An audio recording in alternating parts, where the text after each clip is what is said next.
దేవత దేవునికి వందనాలండి.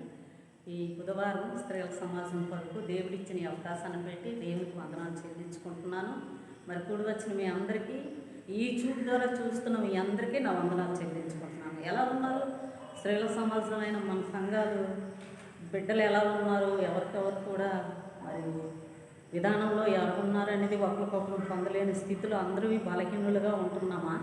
దేవుడిచ్చిన ఆరోగ్యం ఉంది. మన సంఘం అంతా నిజంగా ఎంత అద్భుతం దేవుడు కాపాడుతున్నాడంటే అది దేవుని కృపే కదా. అంటే మనం చేసిన ప్రార్థన, దైవ సేవకులు చేసిన ప్రార్థన, దేవుడు మన మందిరంలో మనకి ఇస్తున్న ఆదరణ ప్రార్థన చేసుకున్నాం. స్తుతులకు పాత్రుడును సర్వలోకానికి సృష్టికర్త వంటి మా పరలోకపు రాజా, ఆశ్చర్య కార్యములు చేయగలిగే దేవుడు నాయన, ఇదిగో ఈ దినం ఇచ్చావంటే కేవలం అది నీ కృపే నాయన. నీకే వందనాలు స్తోత్రాలు నాయన. ఇదిగో నీ వాక్యంలోకి మేము నిల్చుంటుండగా నీ జుంటు తేన్లు దారుల వంటి నాయన, నీ మధురమైన మాటలు మేము వినుట్లో నాయన, నా నోటికి బోరగా ఉండి నీవే మాట్లాడమని బలపరచమని, నా కాలుకి శక్తిని, నా నోటికి నీ ఆదరణను దయచేసి పెట్టమని యేసు పరిశుద్ధ నామమున పెట్టి అడుగుచున్నాను తండ్రి, ఆమేన్. ఈ దినం వాక్యం అండి,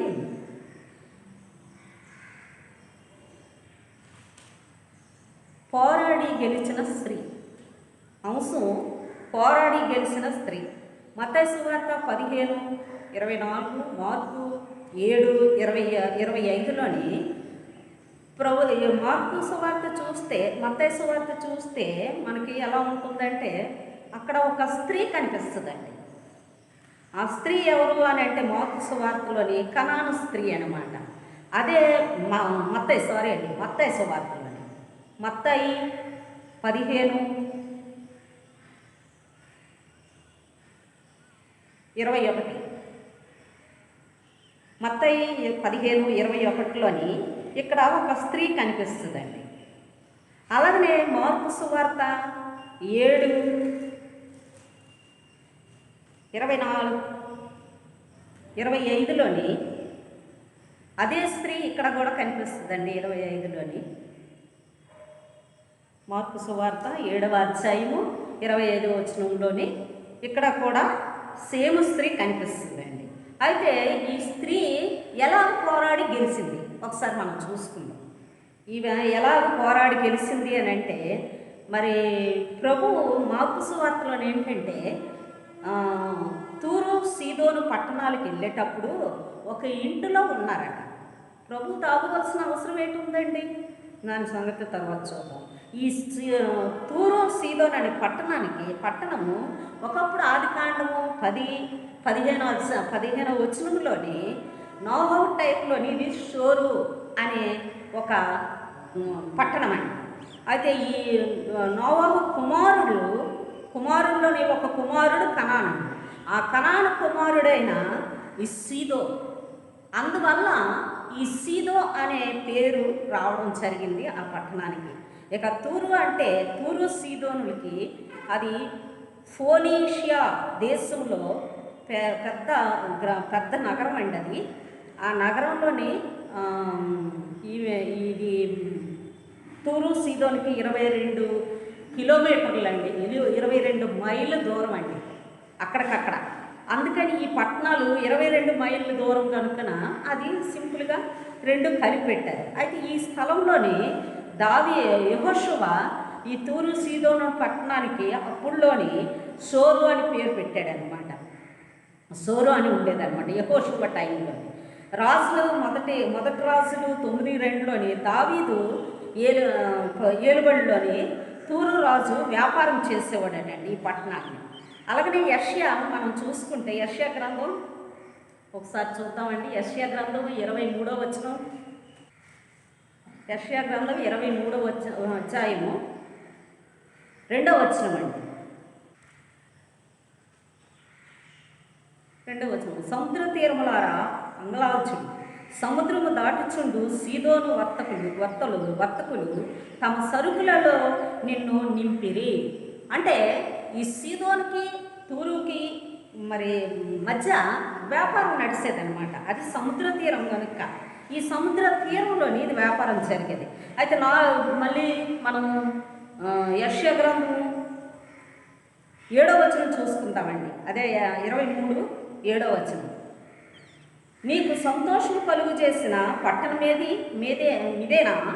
ప్రాచీన కాలము నుండిన పట్టణం ఇదేనా? పరదేశ నివాసం చేయుటకు దూర ప్రయాణం చేసిన ఇదేనా? అంటే నువ్వు పరదేశంగా ఉన్నావు, దూర ప్రయాణం చేసావు, ఆ సముద్ర తీరాలను దాటావు, సంతోషం అనుకున్నావు. ఈ పట్టణము ఏ స్థితిలో ఉంది ఇప్పుడు అని చెప్పడం జరుగుతుందండి యెషయా.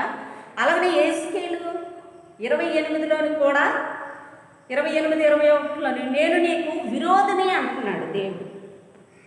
నేను నీకు విరోధిని అంటున్నాడు అక్కడ. మరి ఈ విరోధి అయిన ఈ పట్టణానికి ప్రభు ఎందుకు వెళ్ళారండి? మరి వెళ్ళి కూడా రహస్యముగా ఎందుకున్నారు చూసుకుందామండి.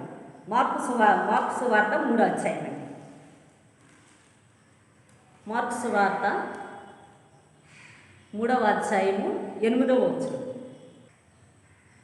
మరియు ఆయన ఇన్ని గొప్ప కార్యములు చేయుచున్నాడని విని జనులు యూదయ నుండి, యెరూషలేము నుండి, ఇందుయము నుండి, యొర్దాను అవతల నుండి, తూరు సీదోను అనేది ప్రాంతముల నుండి ఆయన యొద్దకు గుంపులుగా వచ్చిరి.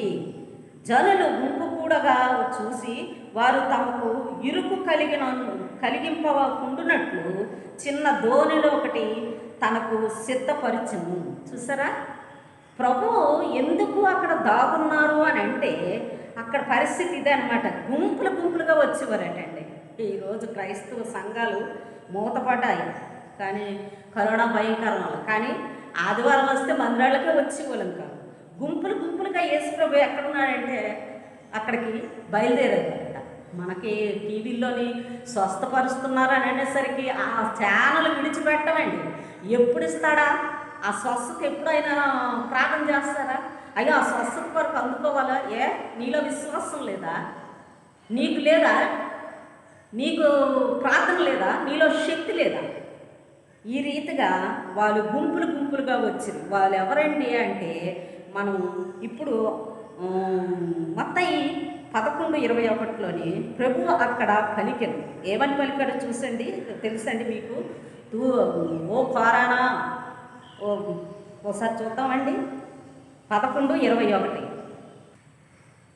అయ్యో కొరాజీనా, అయ్యో బెత్సయిదా, మీ మధ్యను చేయబడిన అద్భుతములు తూరు సీదోను పట్టణంలో చేయబడిన ఎడల ఆ పట్టణముల వారు పూర్వమే గోనుపట్ట కట్టుకొని బూడిద వేసుకొని మారు మనసు పొంది ఉందురు. చూసారండి, ఎందుకు ప్రభువు ఆ స్థలానికి వెళ్ళారు అని అంటే ఇక్కడ కొరాజీనులు ఎలాంటి వాళ్ళు అనేది తెలుసు, ఇశ్రాయేలు ఎలాంటి వాళ్ళు అనేది తెలుసు. కానీ నశించిపోయిన దాన్నే నేను వెతికి రక్షించడానికి వచ్చానన్న ప్రభువు ఈరోజు ఆ దేశం వెళ్ళారు అని అంటే అనేక మంది కష్టాల్లో, ఇబ్బందుల్లో, ఇరుకుల్లో ఉన్నారని తెలిసి ఆయన వెళ్ళడం జరిగింది. వెళ్ళిన వెంటనే ఇక అక్కడ జరిగింది ఏంటంటే ఈ కనాన స్త్రీ ఆయన చూసిందనమాట. ఈ కనాన స్త్రీ, ఇది చరిత్ర వరకే జరిగింది. ఇక మొదట మనం చూసుకుందామండి ఈ స్త్రీ ఎలాంటిదంటే, మన స్త్రీల సమాజం కనుక నేను ఎక్కువగా స్త్రీల గురించే చెప్పడానికి మొదలు పెడతానండి. ఎందుకంటే దైవ సేవకులు ఉన్నారు, వాక్యాలు చెప్పడానికి అనేక రకాలుగా, కానీ స్త్రీల సమాజం స్త్రీలదే మాట్లాడతాను. ఈ స్త్రీ అన్యురాలు, గ్రీసు దేశస్తురాలు. దావీదు కుమారుడా కరుణింపు అన్నది. దావీదు కుమారుడా కరుణింపు అని వెనకతల వెంటాడుతూ వెళ్తుందట. ఇదే పోరాడి గెలిచెను అంటే పోరాటం చేస్తుంది ఆయన వెనకాతలు తిరిగి. ఈమె అన్యురాలటండి. మరి గుడ్డివాడికి దావీదు కుమారుడా కరుణింపు అని అనగానే గుడ్డివాడికి మరి దేవుడు శిష్యులు గద్దించినప్పటికైనా ప్రభు ఏం చేశారు? ఆయన పిలిచిన వెంటనే వెళ్ళి ఆ కళ్ళు ముట్టి కళ్ళు ఇచ్చారు. మరి అలాగే ఈవిడికి ఎందుకు ఇవ్వలేదండి? ఈవిడిని ఎందుకండి ఆవిడని రానిపోతూ పంపించేసి అని అక్కడ ఉంటుందండి, పంపించి వేయమని చెప్పడం జరుగుతుంది. ఇదిగో అందుకు ఆయన ఆమెతో ఒక్క మాట ఆయనను చెప్పలేదు. అప్పుడు ఆయన శిష్యులు వచ్చి ఈమె మన వెంబడికి వచ్చి కేకలు వేయించున్నది, గనుక ఈమెను పంపివేయమని ఆయనను వేడుకొనగా ఆయన ఇశ్రాయేలు ఇంటి వారి నశించి గొర్రెల యొద్దకే గాని మరి ఎవని యొద్దకును నేను పంపబడలేదు అని చెప్పారనమాట. మనం ఇందాక చెప్పుకున్నాం, నశించిపోయిన వారి కొరకే ప్రభు వచ్చారని. కానీ మరి ఆ నశించిపోయిన వారికి దేవుడు మరి వచ్చినప్పుడు మరి ఈవిడ్ని ఎందుకు పంపించేస్తున్నాడు? ఈవిడ్ని ఎందుకు పంపించేయాలి? మనం చూసుకుందామండి.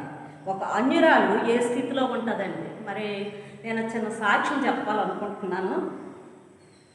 నేను ఒక అన్యురాలండి. విగ్రహాలకి బానిస అయిపోయి విగ్రహాల ఆరాధనలో మునిగి తేలిందాన్ని. అందుకే నా భర్తను చేసుకున్నందువల్ల నేను ప్రభువుని నమ్ముకున్నాను. నిత్యం ప్రార్థనలో ఉండేవారు నా భర్త. శుక్రవారం వస్తే ఒక పాస్టర్ గారు చెప్పారు, ఒక మాస్టర్ గారు చెప్పారని శుక్రవారం వస్తే 9 గంటల నుండి 11, 12 వరకు కూడా ఇశ్రాయేలు క్షేమం కొరకు సమస్త దేశం కొరకు కూడా ప్రార్థన చేసేవారండి. ఆ ప్రార్థన కాపుదల ఈ రోజుకి ఇంతవరకు మాకు ఉన్నదండి. ఇట్టి సాక్ష్యాన్ని చిన్న సాక్ష్యంగానే నేను చెప్పడం జరుగుతుంది. సాక్ష్యం అయితే పెద్దదే ఉంది, కానీ ఎందుకంటే 60 సంవత్సరాలు పూర్తయినందుకు మీకు సాక్షిగా నిలవబెట్టాడు దేవుడు ఈరోజు. అయితే ఈమె ఏం చేసింది అని అంటే, ఈ స్త్రీ పోరాడిందండి. ఎలా పోరాడింది? అన్యురాలు అయినప్పటికైనా దేవుని కొరకు దేవుని వెనకాతలే పోరాడింది. అలాగనే నేను కూడా ఎన్నో విధాలుగా దేవునితో పోరాడి అన్నీ కూడా పొందామండి. మనం పొందాలండి. మనం దేవుడు తప్పకుండా ఇస్తాడు, కానీ మనమే పొందలేకపోతున్నాం. మన యొక్క అక్కర్ల కొరకు అడుగుతున్నామే, కానీ ఆయన ఏమిస్తాడని కనిపెట్టే విధానంలో మనం లేకపోతామన్నమాట. ఇక రెండవది చూసుకుంటే, మొదటిది పోరాడింది, రెండవది సహనం కలిగింది. ఎలా కలిగింది అని అంటే, ఆమెని నేను ఇశ్రాయేలు కొరకే వచ్చున్నాను కనుక అని అనేటప్పుడు, అవును ప్రభువా, 25వ వచనమండి. ఆయనను ఆమె వచ్చి ఆయనకు మొక్కి, ప్రభువా నాకు సహాయం చేయమని అడిగాను. అందుకు ఆయన పిల్లల రొట్టెలు తీసుకొని కుక్క పిల్లలకు వేయుట యుక్తం కాదని చెప్పగా, ఆమె నిజమే ప్రభువా, కుక్క పిల్లలు కూడా తన యజమానుల బల్ల మీద నుండి పడు ముక్కలు తినను కదా అనెను. సహనంతోటి ఈమె ఏం చేసిందంటే, దేవుణ్ణి నువ్వు నిజమే ప్రభువా, నువ్వు చెప్తున్నావు, ఆ పని చేసుకుంటావనైనా కుక్కలైనా తింటాయి కదా, అటువంటి కుక్కలాంటిదాన్ని నీ వెనకాతలు వస్తున్నానని ఎంత సహనము, తగ్గించుకున్న జీవితం అండి, విధేయత కలిగిన జీవితం అండి. ఇక ఈ స్త్రీకి ఎన్ని పేర్లు పెట్టగలమండి? మనం పెట్టడానికి మనం అర్హులమా? నిజంగా ఆ రీతిగా ఈ స్త్రీ సహనము కలిగి ప్రభువు వెంట ఇంకా వెళ్తూనే ఉంది. అయితే నేను అనుకుంటాను, మరి ఒక్క దినం జరిగిందంటారా? ఇది ఎన్ని రోజులు జరిగిందో మనకైతే తెలియదు, కానీ ఆమె మనకి ఎక్కడండి 21వ వచనం నుండి 27వ వచనం వరకు కూడా ఈ వచనాలన్నింటిలో కూడా ఆవిడ వెంటాటమే మనకు కనిపిస్తుంటుందండి. ఆవిడ పోరాటమే కనిపిస్తుంటుంది.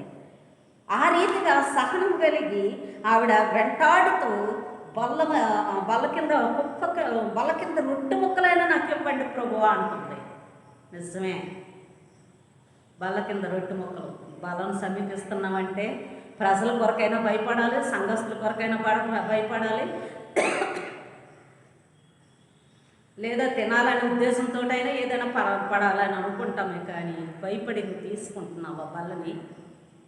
రొట్టె కింద పడిన ఆ కుక్కలు తినే ఆ రొట్టె ముక్కలు ఇవ్వమని అంటున్నారు. నువ్వెలా బలం తీసుకుంటున్నావు? ప్రభువు కొరకు ఎంత సహనము కలిగి ఉన్నావు? ప్రభువు కొరకు ఎంత విధేయతను చూపిస్తున్నావు? ప్రభువు కొరకు ఏమిచ్చి నువ్వు నిలవబడుతున్నావు? ఈ రోజుల్లో సువార్త బంధింపబడ్డది. అనేక మంది కరోనా భయంకరమైన స్థితుల నుండి అనేక మంది మరణస్థాయికి వెళ్ళిపోయారు. ఇప్పటికీ అనేక మంది ఉంటున్నారు. ఇదిగో రెండో పరిస్థితి. ప్రభు అన్నాడు కదా, వాక్యము బైబిల్లో ఉంది కదా, సూర్యుడు చీకటి కమ్ముతాడు అని అంటున్నాడు. ఆయన రాకడ సమయంలో సూర్యుడు కనబడ్డు, చీకటి కమ్ముతుంది అని అంటున్నాడు. మీకు గుర్తిస్తున్నారా? ఇప్పుడు 10 రోజులు బట్టి మనకి ఎండ ఉన్నదా? మనకైతే ఎండ లేదు. ఇంకా కొన్ని ప్రదేశాలకైతే ఇంకా వర్షం పడుతూనే ఉంది, కానీ ప్రభు వర్షం వల్ల అంతం వస్తుందని చెప్పలేదు. కానీ భయంకరమైన పరిస్థితుల్లో ఉంటున్నామండి. మరి మనం ఎలా ఉంటున్నాం? దేవుని కొరకు ఏ సత్తం కలిగి ఉంటున్నాం? ఆమె వెంటాడి వెంటాడి వెంటాడి ఆ రొట్టె ముక్కలైన ఈ ప్రభు అని వెంటాడుతుంది. మరి మనం ఎలా ఉంటున్నాం ఆ సహనం కలిగి? ఒక్కసారి మనల్ని మనం పరీక్షించుకుందాం. మొదటిది ఆమె పోరాడుతుంది, రెండవది సహనం కలిగింది, మూడవది ప్రభు అంటాడు కదా 28వ వచనం, అందుకు యేసు, అమ్మా నీ విశ్వాసం గొప్పది, నీవు కోరినట్టే నీకు అవునుగాక అని ఆమెతో చెప్పాను. చూసారా, నేను ఇందాక అన్నాను ఎందుకు ప్రభువు ఆమెను పంపించి అన్నారు అని అనుకున్నాం. కానీ ఇది కారణం ఏంటంటే ఆమెలో ఉంటున్న విశ్వాసమును, సహనమును, విధేయతను ఎంతవరకు ఈమెలో ఉందని పోరాడుతుందా అనేసి విశ్వాసంతో ముందుకు వస్తుందా రాదని ఆయన పరీక్షించాడు. ఆ పరీక్షలో ఆమె గెలిచింది. చూసారా, పోరాడి గెలిచింది. అలాగనే పాపాత్మురాలైన స్త్రీని రాయిలేసి కొట్టినప్పుడు ఒక్కరు రాయలేదమ్మా, ఇటు మీద పాపం చేయక అన్నారు. అలాగనే నరహంతకుడైన మరి ప్రభువుని నమ్మిన అందరినీ హతము చేసిన సౌల్ని పౌలుగా మార్చి ప్రపంచమంతటా సువార్త చేశారు. సముద్రం అంతా సువార్త తిరిగిశారు. సముద్రం అంతా చుట్టూ తిరిగిసి ఇంతేనా ఉందని అనుకుని తిరిగి యెరూషలేముకే వచ్చారు. ఆయన అంత పరిచర్య చేశాడు. ఎందుకు? ఒక తప్పు చేసి మనము దానికి శిక్షార్హులం ఏమిటి అంటే సువార్త ప్రకటించడం, ఆత్మను సంపాదించుకోవడం, ఆత్మను రక్షించుకోవడం. నువ్వు చేసేది అదే. నీ ఆత్మ నశించిపోయినప్పుడు దేవుడు నిన్ను కాపాడాడు కనుక నిత్యరాజ్య వారసులుగా నువ్వు అవుతున్నావు కనుక అట్టి వారసత్వంలోకి ఉన్న ఆత్మలు కూడా నువ్వు రక్షించడానికి నీకు ఒక విశ్వాసముకు పరీక్ష అయింది. విశ్వాసుల జాబితాల్లో అనేక మంది ఉండొచ్చు, కానీ ఇవి మాత్రము ప్రభు పెట్టిన విశ్వాసం అన్నమాట. విశ్వాస జాబితాల్లో అనేక రకాలుగా పౌలు రాశాడు, కానీ ప్రభువు మాత్రం ఈమెకు పెట్టిన పేరు అనమాట. అలాగనే ఒక శతాధిపతి వచ్చినప్పుడు కూడా ఇశ్రాయేలులో కూడా ఇటువంటి విశ్వాసం లేడు కదా అని అన్నారు. నిజమే, అన్యుల్లో వస్తున్న విశ్వాసము క్రైస్తవుల్లో లేదు. నేను విమర్శించటం లేదు, దయచేసి నన్ను క్షమించండి. అన్యుల్లో ఉంటున్న ప్రభువుని నమ్మి ప్రభువులోకి ముందుకు వెళ్తున్నా మనకి ఆ విశ్వాసం బలహీనం అయిపోతుంది. ఆ విశ్వాసంలో మనము పడిపోతున్నాం, ఆ విశ్వాసంలో నీరసిల్లిపోతున్నాం. ఎప్పుడు ప్రార్థన చేద్దామా అని అనుకుంటే నిద్రపోని అనుకుంటాం, ఎప్పుడు ప్రార్థన చేద్దామంటే పగలంతా పోని, ఇలాంటి స్థితి అయిపోతుందన్నమాట. కానీ ఈవిడ ఏం చేసిందంటే విశ్వాసాన్ని ప్రభు గుర్తించాడనమాట. ఈమె ధైర్యశాలి, ధైర్యంగా పోరాడింది. మరి ధైర్యంగా పోరాడి ఏం దక్కించుకుందండి? కుమార్తెను దక్కించుకుందండి. సాతాను క్రియల నుండి, అపవాది బంధకాల నుండి, దెయ్యాలు పట్టిన శరలో నుండి ఎంతమంది నీ ప్రార్థన ద్వారా దెయ్యాలు వదలబడుతున్నావు? నీ ప్రార్థన ద్వారా ఎంతమందిని చేస్తున్నావు? నీ ప్రార్థన ద్వారా ఎంతమంది కుటుంబాన్ని, విడిపోయిన కుటుంబాన్ని కడుతున్నావు? ఇలాంటివన్నీ ఎన్నో ఉన్నాయండి. మన ప్రక్కనే, మన ముందుని, మన వీధిని, మన గ్రామాన్ని, మన సగలు పట్టణాన్ని, అనేక చోట్లండి నువ్వు చూస్తూ ఉంటుండగా భార్య భర్తలు తగులాడుకుంటారు. వాళ్ళు వెళ్ళి ఇడిపిస్తావే కానీ ఒక్కసారైనా వాక్యం చెప్పేవా? వాళ్ళ గురించి ప్రార్థన చేస్తావు, ప్రభా వీళ్ళు గొడవ చేసుకుంటున్నారని. అలా కాదు, నువ్వు వెళ్ళి వాక్యం చెప్పి గద్దించు. ఆ వాక్యమే వారి హృదయాల్లో పరుస్తుంది. సువార్త ప్రకటించే వాళ్ళు పత్రికలు ఇస్తారంటే ఒక పత్రిక ద్వారా నేను మార్చబడ్డానని ఎంతోమంది ఉన్నారు. నిజంగా ఈ స్త్రీ గొప్ప చరిత్రలో ఒక చరిత్రకారురాలుగా మిగిలిపోయింది. ఇటువంటి కనాని స్త్రీ గత వారం కూడా మనం కనాని స్త్రీ గురించే చెప్పుకున్నాం. నిజంగా కనాని స్త్రీలు మరి ఎంతగానో దేవుని కొరకు ఆశపడిన స్త్రీలుగానే కనిపిస్తున్నారు కదా. మరి మనము కూడా ప్రభు కొరకు ఆశపడి ప్రభు తట్టు తిరిగి స్థిరత్వంతో నమ్మకమైన సాక్షులుగా ఉండలాగన దేవుడి చిన్న వాక్యాన్ని దీవించుగాక ప్రార్థన చేసుకుందాం. స్తుతి స్తుతి స్తుతి స్తుతి స్తుతి స్తుతి స్తుతి స్తుతి స్తుతి స్తుతి స్తుతి స్తుతి స్తుతి స్తుతి స్తుతి స్తుతి స్తుతి స్తుతి స్తుతి స్తుతి స్తుతి స్తుతి స్తుతి స్తుతి స్తుతి స్తోత్రం స్తోత్రం స్తోత్రం స్తోత్రం స్తోత్రం స్తోత్రం స్తోత్రం స్తోత్రం స్తోత్రం స్తోత్రం హల్లెలూయా హల్లెలూయా హల్లెలూయా హల్లెలూయా హల్లెలూయా హల్లెలూయా హల్లెలూయా హల్లెలూయా మహాపరిశుద్ధుడా మహాగణుడా నిత్యనివాసి సత్యస్వరూపి ప్రేమమయుడ జాలిగల దేవ కృపగల తండ్రి నీకు వందనాలు స్తోత్రాలు నాయన మహోన్నతుల చాటున నివసించువాడే సర్వశక్తుని నీడను విశ్రమించువాడు అన్నావు ప్రభా నీ నీడను విశ్రమించువారు మమ్మల్ని నాయన అనుదినము బలపరుస్తూ అనుదినము నా తండ్రి మమ్మల్ని ఆదరిస్తూ నా తండ్రి నీ ప్రేమ కృప వాత్సల్యంతో నాయన నింపుతున్న మా దేవా నీకే వందనాలు స్తోత్రాలు ఆయన అయ్యా ఇదిగో నా తండ్రి మా సంఘాన్ని చేతులకు అప్పచెప్పుకుంటున్నాను మరి ముఖ్యంగా మా స్త్రీల సమాజాన్ని చేతులకు అప్పచెప్పుకుంటున్నాను ప్రభా ప్రతి బిడ్డని కాపాడండి బలపరచండి మా సంఘం అంతటినీ నీ హస్తాలతో భద్రపరచావు నాయన అయా బలహీన సమయంలో నేను ఉన్నానని నా తండ్రి నీ ఆత్మ సంచారం నుంచి మా కుటుంబాల్లో నాయన మాకు ఆదరణిచ్చిన మా దేవానికి స్తోత్రములు ఆయన స్తోత్రములు తండ్రి స్తోత్రములు ఆయన ఇంకా వెంటాడుతున్న మహమ్మారి కరోనాని యేసు నామం పెట్ట గద్దించండి ప్రభా యేసు రక్తములో నాయన కడిగి వేయండి తండ్రి దాన్ని పారదోలండి ప్రభువా కాల్చివేయండి నాయన నీ కృప చూపించండి తండ్రి అయా అనేక మంది నా తండ్రి కోల్పోయిన వారు ఉన్నారు ప్రభువా వారి కుటుంబాలకి వాదార్పు దయచేయండి తండ్రి వారి కుటుంబాలకి నాయన నీ హస్తం ఉంచండి ప్రభా దిక్కులేని స్థితి చేయకండి ప్రభా నేను నమ్మువారిని తలగా చేస్తున్నావు కానీ పాల్గా చేయనన్నావు కదా ప్రభా నాయన కుటుంబాలు దీవించండి ప్రభా ఆదరణ అనుగ్రహించండి నువ్వు పోషించేవాడు ఉన్నావని నాయన బిడ్డలకి నాయన తండ్రి భర్తకి నా ప్రభు నాయన ధైర్యాలు పడి ప్రభు ఎవరినైతే పోగొట్టుకున్నారో వారు ఒంటరి జీవితము కాదు అని నాయనని సహాయపడుచున్నాను ప్రభువా తల్లిదండ్రులు పోగొట్టుకున్న వాళ్ళు ఉన్నారు నాయన బిడ్డలు అన్యాయస్తులుగా జీవిస్తున్న వారు ఉన్నారు ప్రభువా ఆయా బిడ్డలు పోగొట్టుకున్న వాళ్ళు ఉన్నారు తండ్రి స్థితిలో నుండి వారిని కాపాడి నీవు ఆదరించమని అడుగుతున్నాను తండ్రి ఇదిగో నాయన మా సంఘాన్ని జ్ఞాపకం చూసుకోండి ఆయా పాస్టర్ గారిని జ్ఞాపకం చూసుకోండి క్షేమకరమైన ప్రయాణం దయచేయండి ప్రభా సమస్తము సమాధానపరచండి తండ్రి నీ దాసునికి కావలసిన ప్రతి అవసరత తీర్చండి నాయన అయా నీకు మహిమకరంగా ఉండటకు సహాయం చేయండి తండ్రి ఆత్మస్వరూపి నాయన నాయన కుటుంబాన్ని దీవించండి పాపని నాయన నా ప్రభా గారిని జ్ఞాపకం చూసుకోండి తండ్రి కావలసిన అవసరతలన్నింటిలో నీవే ఉండండి ప్రభా ఇదిగో నా తండ్రి నాయన సుకుమారయ్య గారిని జ్ఞాపకం చూసుకోండి వృద్ధాప్యంలో ఉన్న ఆయనకు కావలసిన సంపూర్ణమైన ఆరోగ్యం అనుగ్రహించండి ప్రభా అయ్యా నాయన ప్రతి కుటుంబంతో నాయన నీవు ఉండండి బలపరచండి నీ ఆత్మ నడిపింపును దాచేయండి తండ్రి ఉదయకాలం మొదలుకొని సాయంకాల సమయం వరకు నాయన నీ కాపుదలు అనుగ్రహించమని అడుగుతున్నాను ఇదిగో సాయంకాలం నాయన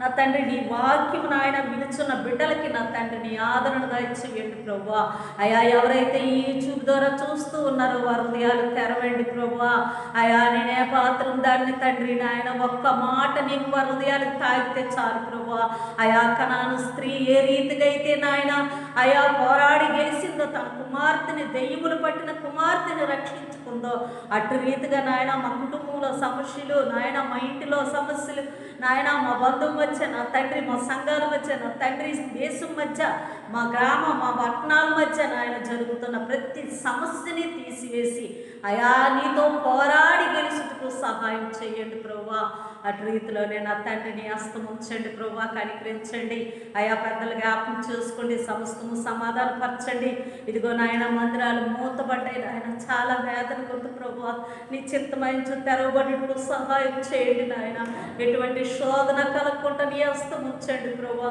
కనికరంగా దేవుడు కదా నాయన నీకు అసాధ్యమైంది ఏది లేదు కదా ప్రభువా నాయన సహాయం చేయండి తండ్రి నాయన నీ మందిరంలో ఒక దినము గడుపుట 1000 దినములంతా శ్రేష్టం అన్నావు కదా నాయన అట్టి శ్రేష్టతను మాకు దయచేసి పెట్టండి ప్రభువా సహాయం చేయండి తండ్రి అటు రీతిలోనే నాయన ప్రతి ఒక్కరిని జ్ఞాపకం చేసుకోమని దేశ నాయకులు జ్ఞాపకం చేసుకోండి దేశం మంచి పరిపాలనలో ఉండటం సహాయం చేయండి కరువులు కాటకాలు ఇబ్బందులు కట్టులను తీసివేసి శాంతి భద్రతలు దయచేసి పెట్టమని దూర ప్రాంతంలో ఉంటున్న నా ప్రభువా నాయన బాబుని నాయన సంజాని జ్ఞాపకం చూసుకొని సంతానాన్ని దయచేసి పెట్టండి నాయన చిట్టిని జ్ఞాపకం చేసుకోండి తండ్రి అయా తన భర్తకు స్వస్థ ఇచ్చావని నమ్ముచున్నాను ప్రభా సమస్తము సమాధానపరచమని దినదీవంతో నింపమని అడుగుతున్నాను నాయన పాస్టర్ గారికి ఇచ్చిన తండ్రి గారికి ఇచ్చిన స్వస్థను పెట్టి వందనాలు సమస్తము సమాధానపరచవయ్యా, నీకు వందనాలు.